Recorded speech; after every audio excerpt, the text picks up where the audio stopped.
अगर ये फोर्स में अनरेस्ट रहा तो ये बंदूकें जो उनके हाथ में है उसका दुरुपयोग भी हो सकता है। मैं आपको बताता हूँ, बेसिकली ये डिमोरलाइज करने वाला बिल है, ये डिस्टर्ब करने वाला बिल है इतने बड़े फोर्स को। आपकी बात आ गई। हाँ, तो कृपा करके मैं सरकार को कहूँगा कि ये बिल आप सिलेक्ट कमेटी के पास भेज दीजिए। चर्चा बहुत हो चुकी है, उसका ऊपर पुनर्विचार होना चाहिए, क्योंकि ये बिल सामान्य बिल नहीं है, ये असामान्य बिल है। जय राउत जी, 3 मिनट्स। सब 0 ओवर में 3.5 मिनट देते हैं। आप बोल देंगे, अब समय जो निर्धारित है।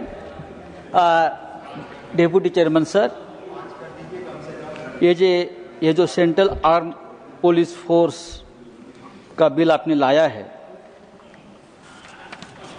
ये आर्म फोर्स को वन अम्ब्रेला लॉ के अंदर लाने की आपकी कोशिश है। ये जो बड़े बड़े हमारे संस्थान है जैसे BSF, CISF, CRPF, ITBP, SSB, लेकिन ये सभी फोर्सेस में इतने अनरेस्ट हम देख रहे हैं अभी कि आपका अम्ब्रेला फट जाएगा, नहीं तो उड़ जाएगा। पूरा फोर्स में अनरेस्ट है। मुझे लगता है कि ये जो आप स्टेट एंड सेंट्रल में कोऑर्डिनेशन की बात कर रहे हो, ऐसा नहीं है। ये एक फोर्स की कमान कैप्चर करने की कोशिश है और ये ठीक नहीं है। ये बिल सिर्फ सीएपीएफ कैडर के अधिकारियों के खिलाफ नहीं है, ये न्याय भावनाओं के खिलाफ है।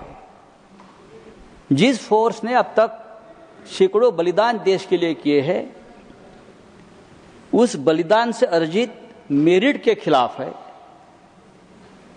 मैं आपको बताता हूं ये बिल क्या है। एक्चुअली ये बिल क्या है, बहुत सीधा बिल है। ये बिल एक्चुअली क्या है, एक उदाहरण के तौर पर, बुरा मत मानिए, एक उदाहरण के तौर पर मैं बताता हूं। अमित शाह जी इस देश के गृह मंत्री हैं, दिन रात मेहनत करते हैं, देश के रक्षा के लिए समर्पित है।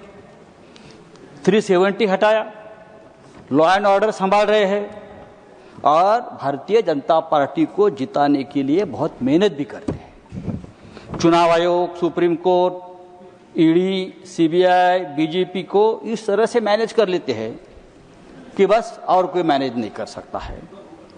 गृह मंत्रालय के माध्यम से पार्टियों को तोड़ देते हैं, अपनी सरकार लाते हैं। लेकिन अचानक पीएमओ से ऑर्डर आती है, योगी जी को या देवेंद्र फडणवीस को दिल्ली जाकर गृह मंत्रालय की कमान और कमांड संभालो। आप विषय पर, लेकिन अमित भाई अपना काम करते रहेंगे, उनको मत डिस्टर्ब करो। देख के बजाय इधर देखकर बोलिए। ये बिल ऐसा ही है, सीएपीएफ अपना काम करता रहेगा, लेकिन इस फोर्स की कमान होगी आईपीएस के पास। ये कमान संभालने की बात है। देखिए, अगर किसी एक मंत्रालय की कमान किसी और को दी जाती है तो वो कितना डिस्टर्ब हो जाएगा, पूरा विभाग, पूरी मिनिस्ट्री।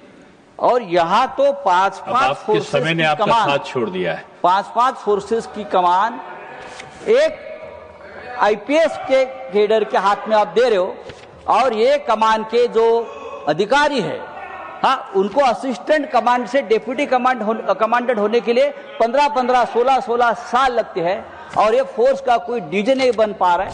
आप डीजी की पोस्ट बढ़ाइए, आप एडिशनल डीजी की पोस्ट बढ़ाइए। बहुत धन्यवाद।